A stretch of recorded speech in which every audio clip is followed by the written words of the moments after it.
Hello, and again, welcome to Bit Depth. I'm Santiago Ramones. I have an album out called Hypothetical. Every month, you will hear me break down every element in the next track on the album until I've run out of tracks. This episode contains graphic descriptions of war, trauma, and more. Proceed at your own discretion.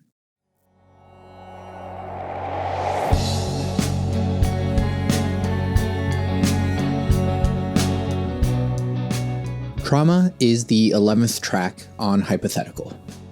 It was written and produced by me. It was mixed by Mac Lane and mastered by Kevin Lively.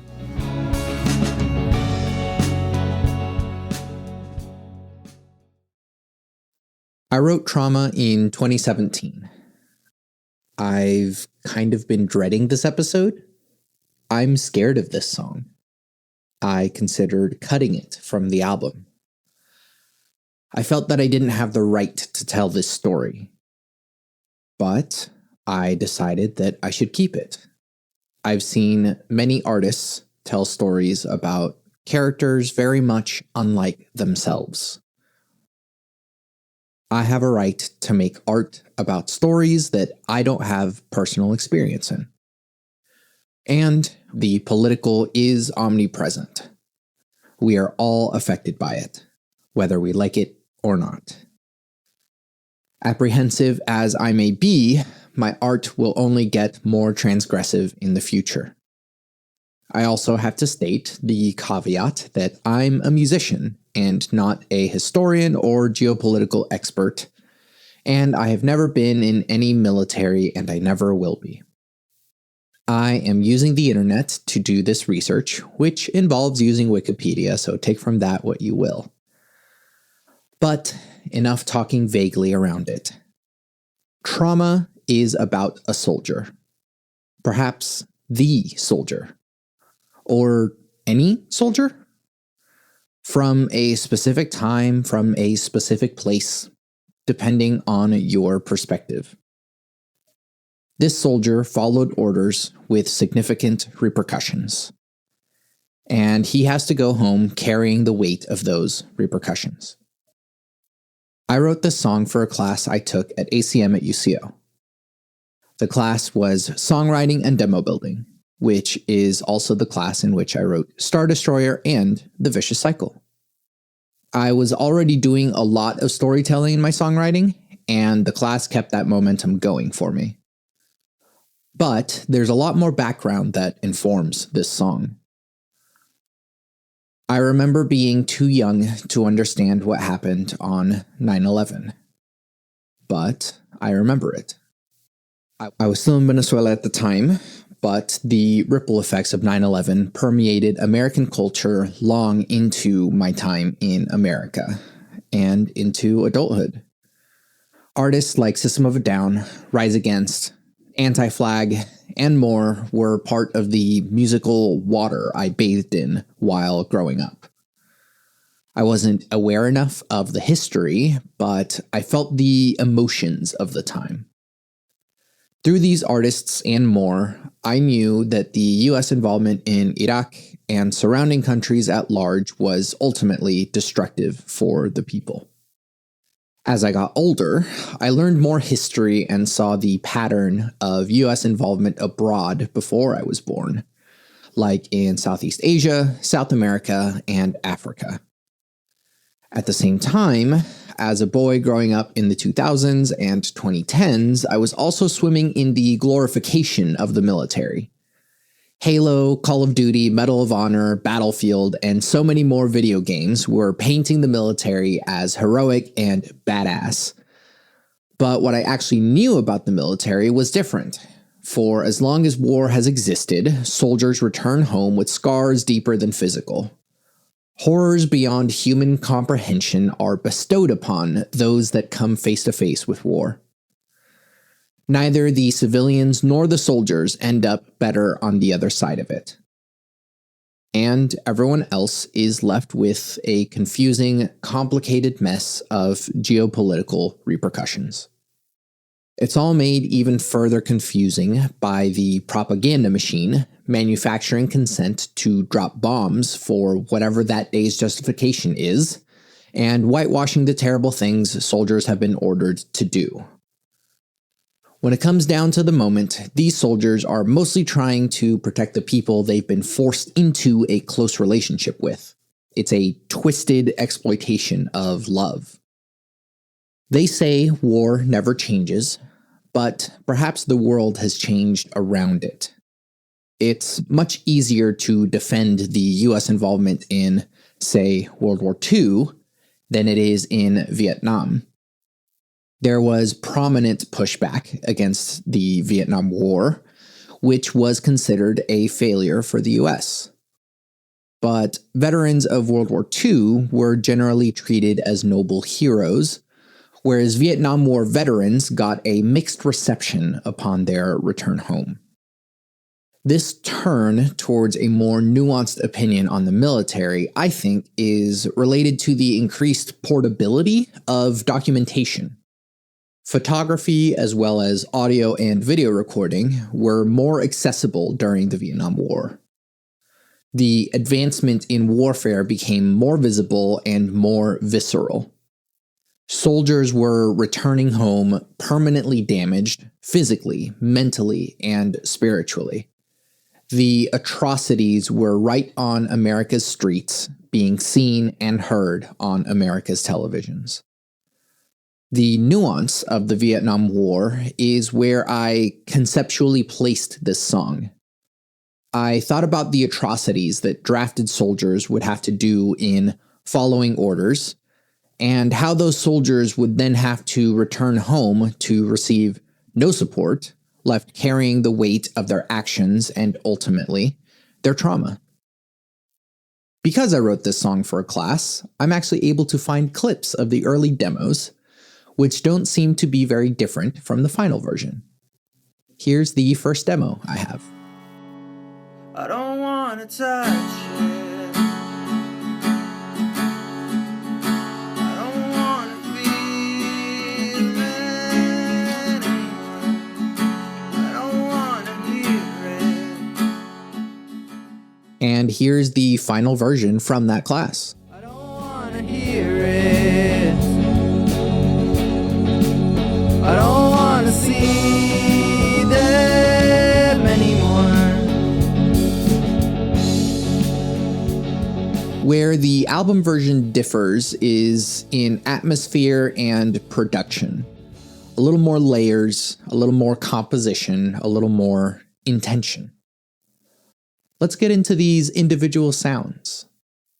The first thing you hear on this track is the sound of warfare. We are now under attack. The audio comes from a real recording from the Battle of Dak To on November 11th, 1967, in Vietnam during the Vietnam War. It was recorded and narrated by Maurice Cauchy on Hill 724. It was shared by Paul Berkowitz on the 221st Signal Company website. I can't begin to imagine the headspace Maurice Cauchy would have to have been in to calmly record and narrate while literally being shot at. I wrote this song before I found this recording, but I did seek out a recording that would adequately frame the song. And this recording was a story too relevant to the song. And with that, a big tangent. Personally, I think the Battle of Dak To is a perfect example of the absurdity of war. The Battle of Dak To took place from November 3rd to November 23rd in 1967. The People's Army of Vietnam, or PAVN, took the offensive to keep their opponents engaged and distracted from cities to prepare for the Tet Offensive. According to multiple sources, around 370 US troops were killed and around 1,400 troops were wounded. Sources claim that around 1,400 PAVN soldiers were killed. In the end, the PAVN withdrew to Cambodia and Laos, and the US Army held the territory. Territory that wasn't crucial to hold on to since it was, I guess, random hills on the border. PAVN lost, yes, but they had achieved their goal of keeping US troops engaged and away from major cities.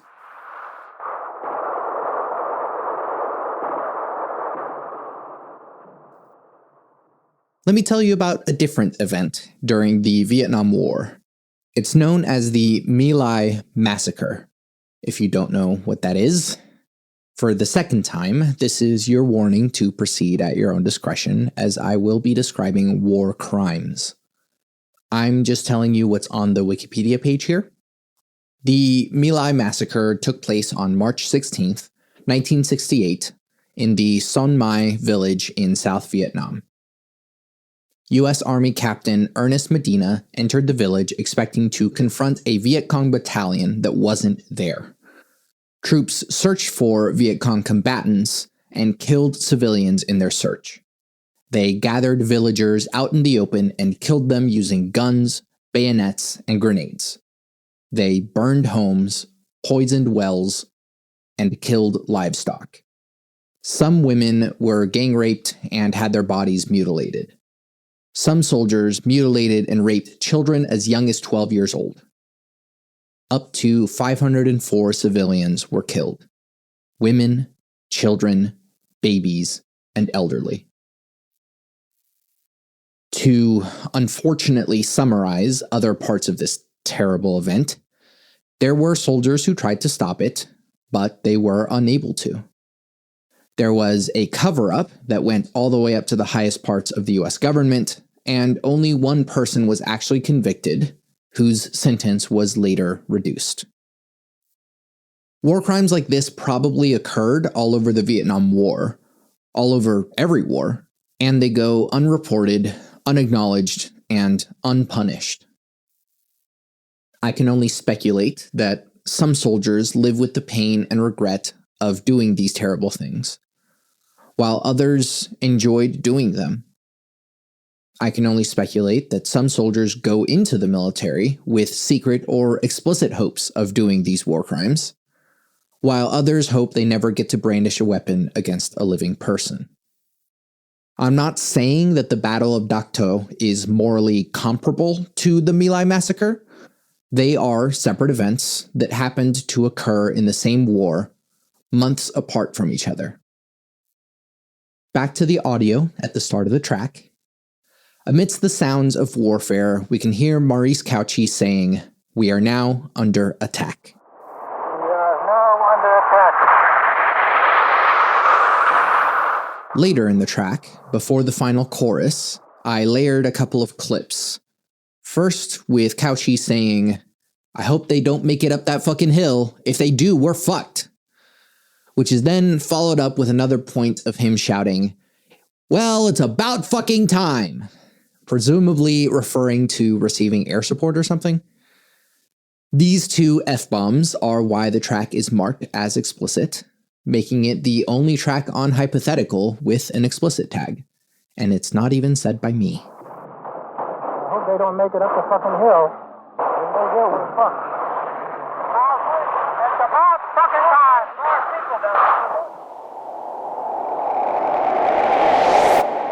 Another sound we hear in the intro is this wind. I used a plugin that generates wind sounds to evoke the sounds of the desert. Yes, while I've been spending all this time talking about Vietnam, I should remind you that I was born in the mid-90s and I grew up in the 2000s, which means that my subconscious has made American warfare synonymous with the desert terrain of Afghanistan, Iraq, the Persian Gulf, and so on. But let's move on to the music. Most of the instrument and vocal tracks are from the Songwriting and Demo Building sessions from ACM at UCO.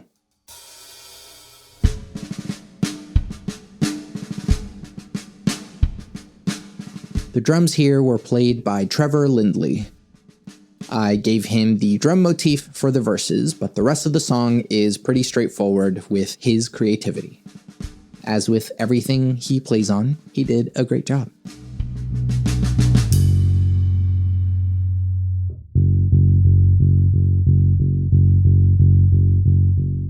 I played the bass part, nothing much to it, it's the bass part.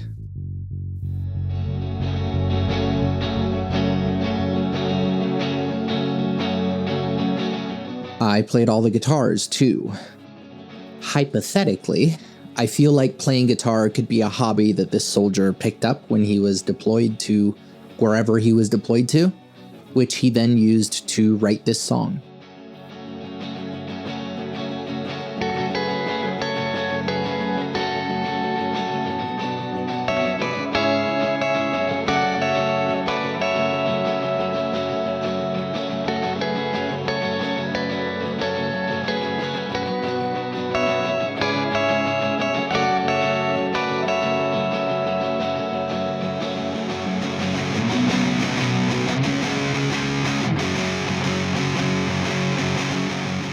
I wanted to add a bit more power and fire to the last chorus with this distorted guitar part.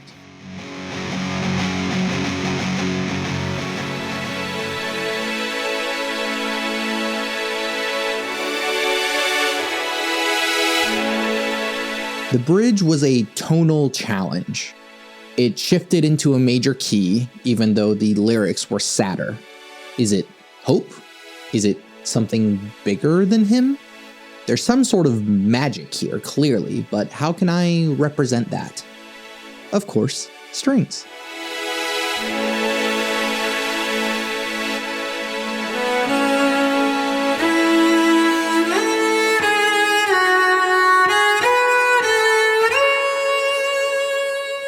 During my master's at UCO, I was in Power Cycle, an improvised experimental electronic trio of composers. Every month, we would put on an electric pizza concert, a themed concert with original music, free pizza, and some sort of electronic elements. Since we had to do new music every month, sometimes we would pull out previously written music with a new twist to pad out the concert. On November 4th, 2018, the electric pizza theme was Remembrance, thematically leaning into Veterans Day. The twist in using this song for that performance was with my friends in Power Cycle, Breck McGough on vocals and Jonathan Edwards on cello. I also brought Trevor in to play drums for it. Since I had a cello, I wrote a cello part for it. The cello part was truly a revelation for the song. Here's a clip from the performance.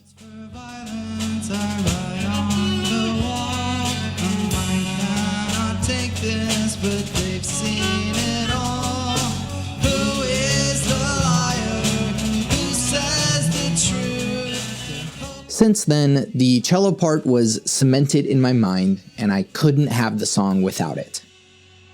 At the time I was adding more production to the song, Jonathan was busy, but I was able to get Alex Rosefeld from Shift in to record the cello part. Alex also played on Ghost, if you remember. The cello part is a reflection of our narrator's mental health. It reacts to the emotional intensity of the song.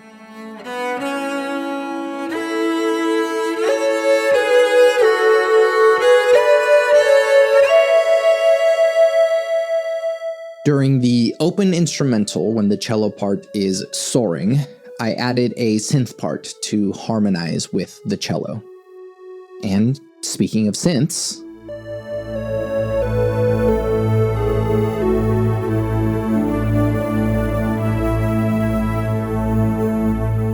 you know I love pads, so I added this pad to the whole thing to add some color.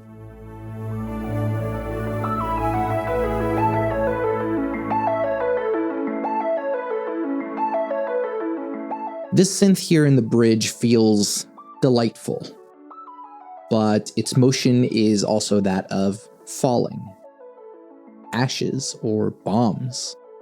A magical sound, yet melodically evoking death.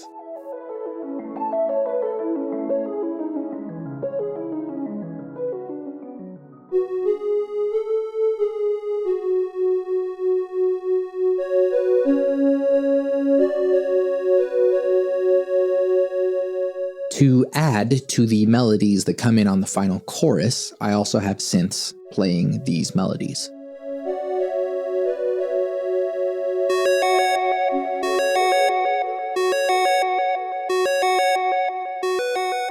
And of course, here's our password monomate, this time in the second chorus rather than the final chorus of the song. I don't wanna touch it.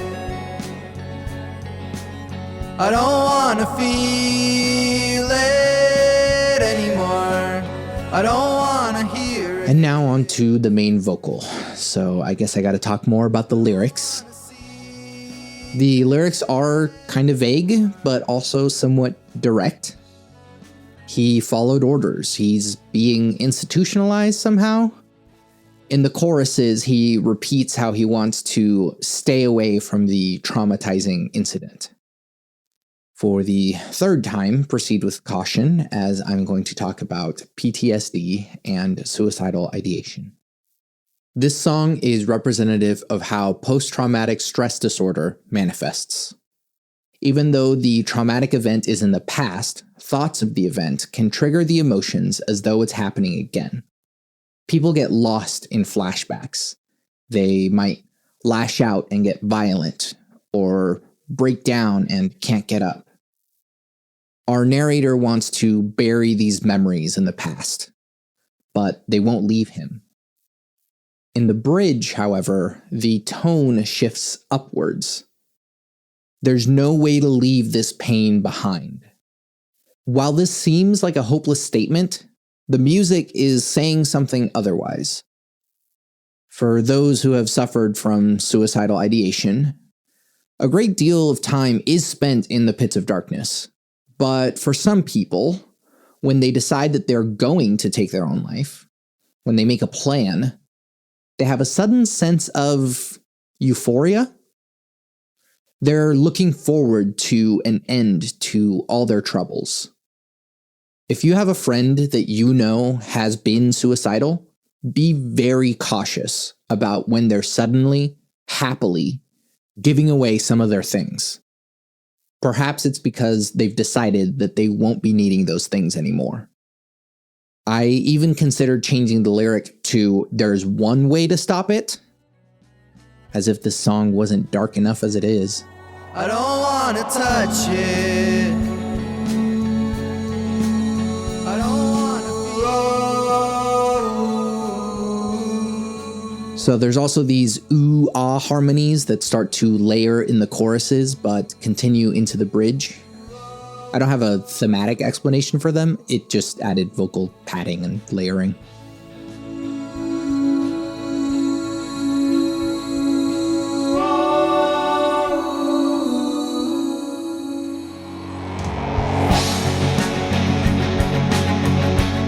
The final chorus is the emotional climax of the song. I pulled out all the stops for it, including lyrically. Ghosts return to speak to our narrator. They tell him, "This was not your fault. We have all forgiven you." Forgiveness. Can you imagine? The melody they sing was being hinted at the entire time. The cello was playing it in the previous choruses. Everything was leading up to this.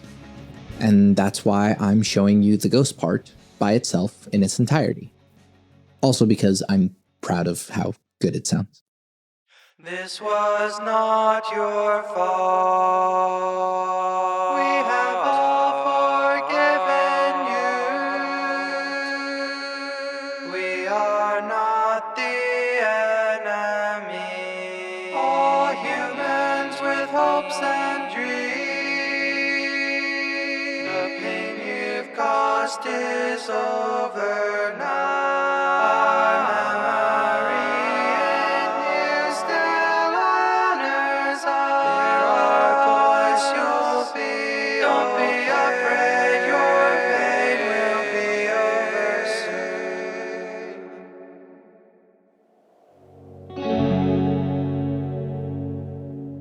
This song is a complicated story surrounding an even more complicated reality. I think the framing of hero or villain is too reductive for the context. I share Maurice Cauchy's recording not to vilify or glorify the US military, but to give perspective. By sharing the recording, Paul Berkowitz honored the memory of the people he built relationships with in the US Army. I recognize the individuals that took part and hope that sharing their story helps them to be known. Many of these soldiers were drafted into a conflict they had little stake in. They were forced to go through quite possibly the most impactful experiences of their lives. Some of them took lives. Some of them watched lives be taken. Some of them tried to and saved lives from being taken. I hope their memory in me honors them. But I won't ignore the damage. The innocent lives lost. The war crimes swept under the rug. The billions of dollars in the pockets of war profiteers. Entire cultures left with generational trauma, if the people get to survive at all. The ones that live get to carry something forward. The ones that died have nothing left to hold on to. Here's Trauma in its entirety. We are now under attack.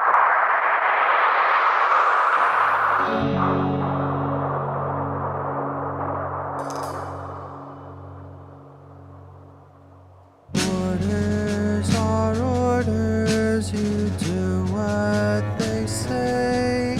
These choices aren't yours to make, fire away. Who is the victim? Who's here to stay?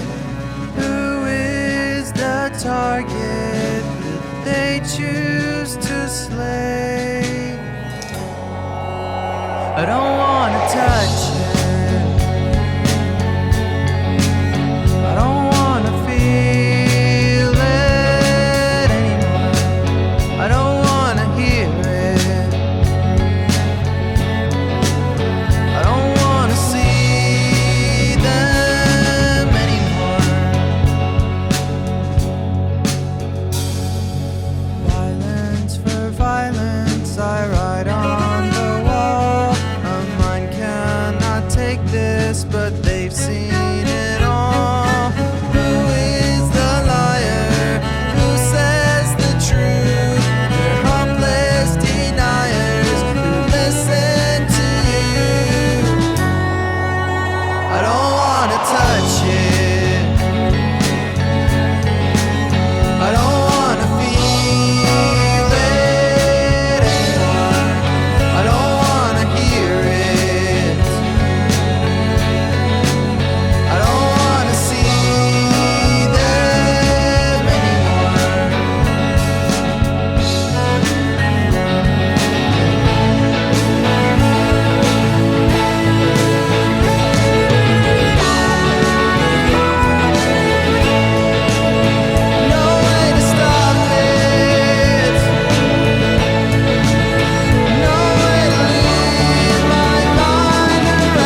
Thank you for listening to Bit Depth. You can listen to Hypothetical wherever you stream music. Or, preferably, you can buy Hypothetical on Bandcamp. I also have made-to-order merch on my website. Direct financial support will always be better than what streaming can provide. You can also use your voice to tell others that you like what I'm doing. That doesn't cost money. My website is the place where you can find all things Bit Depth and all things Hypothetical, so please go to santiagoramones.com to get the full experience. santiagoramones.com/hypothetical will show you all of the lyrics and additional things that are surrounding the hypothetical experience. Link is in the description. Love never fails. It's going to be okay. I might be wrong.